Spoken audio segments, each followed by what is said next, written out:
ہے، مالا مال ہونا چاہتا ہے، وہ اپنے ماں باپ کی قدر کریں، ان کی خدمت کریں، ان کا احترام کریں۔ تفسیر کی کتابوں سے یہ بات ثابت ہوتی ہے کہ جو اپنے ماں باپ کی خدمت کرتا ہے اللہ اسے دنیا میں نقد مالا مال کرتا ہے، اللہ اس کی دنیا بناتا ہے، اللہ اس کی آخرت بناتا ہے۔ بخار چیک کرنے کے لیے مشین ہے، پریشر ناپنے کے لیے مشین ہے، شوگر چیک کرنے کے لیے مشین ہے۔ اللہ خوش ہے یا ناراض ہے اسے چیک کرنے کے لیے کوئی مشین ہے؟ فرمایا ہاں تیرے ماں باپ ہے وہ دیکھ لے، اگر وہ خوش ہے تو پھر تیرا اللہ بھی تجھ سے خوش ہے، اور اگر تیرے ماں باپ تجھ سے ناراض ہے تو پھر تیرا اللہ بھی تجھ سے ناراض ہے۔ ایک شخص کی اماں کا انتقال ہو گیا، ان کی اماں اللہ کو پیاری ہو گئی، اس نے عجیب بات کہی، اپنی ماں کے پاس جا کر بیٹھا کرو، اپنی ماں سے ملنے جایا کرو، اپنی ماں کے لیے وقت نکالا کرو، اپنی ماں کے پاس بیٹھنا غنیمت سمجھو۔ درد بھرے انداز میں اس نے کہا کہ مجھے پوچھو، مجھے اپنی ماں سے ملنے کے لیے قبرستان جانا پڑتا ہے، مجھے اپنی ماں سے ملنے کے لیے قبرستان جانا پڑتا ہے۔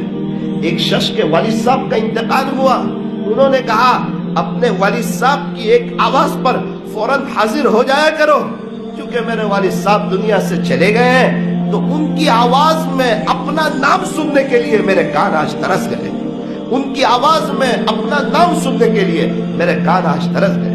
اس عاجز سے اللہ پاک نے ایک دن پہلے ایک چھوٹی سی کتاب لکھوائی ہے، 200 قیمتی نصیحتیں، امید ہے انشاءاللہ وہ منظر عام پر آ جائے گی ایک ہفتے کے اندر۔ اس میں یہ ساری باتیں لکھی ہوئی ہے، 200 قیمتی نصیحتیں۔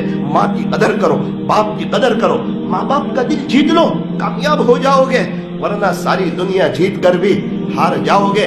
ماں باپ کو بوجھ نہ سمجھو، ماں باپ کو تکلیف نہ دو، ماں باپ کے سامنے نہ بولو، برداشت کر لو، یار ان کے غصے کو برداشت کر لو، ان کی سختی کو برداشت کر لو۔ کیا ہمارا بوڑھاپا نہیں آنے والا؟ کیا ہمارے بچے جوان نہیں ہونے والے؟ جیسا سلوک ہم اپنے ماں باپ کے ساتھ کرتے ہیں ویسا ہی سلوک ہماری اولاد ہمارے ساتھ کرے گی۔ جو ماں باپ ہمارے لیے رات دن ایک کر دیتے تھے، وہ باپ جس نے اپنی ساری جوانی لگا دی کہ میرا بچہ جوان ہو جائے، اس نے پسینے کی شرابور میں اپنی ساری جوانی لگا دی۔ ہم تھوڑے سے جوان ہو کر اسی ماں باپ کے سامنے آج بولتے ہیں، کتنے لوگوں کے فون آتے ہیں، مولانا اس وقت دل ہل جاتا ہے، مولانا صاحب 2.5 سال ہو گیا ہمارا بچہ بول نہیں رہا ہے، کچھ پڑھ دو، کچھ دم کر دو۔ میں نے کہا بھائی میں کوئی عامل نہیں ہوں۔ ارے مولانا کچھ پڑھنے کا بتا دو، عقل کڑا آتا ہے اس پر کچھ پڑھ کے دم کر دو۔ ہم بے چین ہیں، ہم پریشان ہیں، ہمارا بچہ بول نہیں رہا ہے۔ اس وقت دل جلتا ہے کہ ماں باپ بچہ بولتا ہو جائے، میرا بچہ صحیح بولنا سیکھ لے۔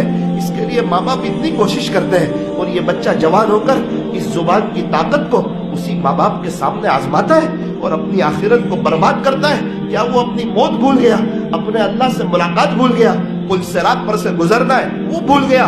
وہ کیا گھڑی ہوگی اور وہ کیا منظر ہوگا اور وہ کیا وقت ہوگا؟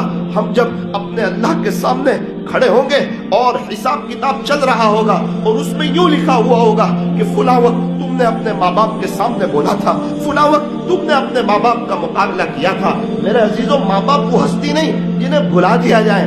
ارے وہ دنیا سے چلے گئے ہیں، انہوں نے آپ کو اپنے دل کے بہت قریب رکھا ہے، انہوں نے ہزاروں دفعہ آپ کو گود میں اٹھایا ہے، آپ کی گندگیوں کو صاف کیا ہے، آپ کی زبان سے کوئی جملہ نکلتا آپ کا باپ الٹے پیر واپس جاتا، وہ فروٹ لا کر دے دیتا، کبھی یہ پیسے دیے، آپ کا دفتر کون لایا، وہ اسکول کے چوپڑے کون لائے، آپ کو مکتب میں کس نے بھیجا، مکتب کی فیس کس نے ادا کی، ہم چھوٹے تھے ہمارے کپڑے کون لائے، ہماری ہائٹ بڑی پھر وہ کپڑے کون لائے، پھر ہائٹ بڑی وہ کپڑے کون لائے۔ کیا کوئی دن یاد ہے کہ ہمارے ماں باپ نے ہمیں بھوکا سلا دیا ہو اور یوں کہا ہو چل تو پارلے جی اور پانی کھا لے اور آج سو جا، ہمارے پاس کچھ نہیں ہے؟ ان ماں باپ سے پوچھنا کتنی مرتبہ وہ ماں گوشت کی بوٹی نہیں کھاتی ہے، اپنے بچے کو کھلاتی ہے، اور اس موقع پر وہ ماں جھوٹ بولتی ہے کہ بیٹا، بچہ کہتا ہے امی آپ کھا لو، ماں کو پتا ہے گوشت کی بوٹی چونکہ تھوڑی سی کم ہے، وہ ماں کہتی ہے بیٹا الحمدللہ میں پہلے ہی کھا چکی ہوں، اللہ کا شکر ہے، تو کھا لے تو کھا لے، امی تھوڑی سی کھا لو، نانا بیٹا میں تو کھا چکی ہوں تو کھا لے۔ وہ ماں اس موقع پر جھوٹ بول کر کے باہر نکل جاتی ہے۔ اللہ اکبر کبیرہ۔ میرے عزیزوں، آج موقع ہے، اگر ماں باپ ہیں ان کی قدر کرو، ان کی خدمت کرو. یہ خانقاہ کا پیغام ہے کہ ہم اپنی اصلاح کریں, ہم اللہ کو راضی کریں. آج ہر کوئی دوسرے کی اصلاح کی فکر میں لگا ہوا ہے, ہر کوئی دوسرے کی اصلاح کی فکر میں, اسی لیے اصلاح نہیں ہو رہی ہے.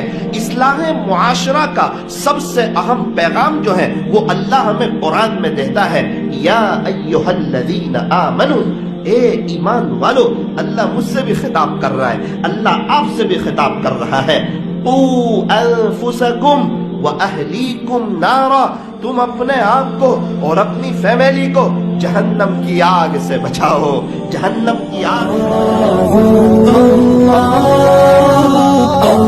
سے.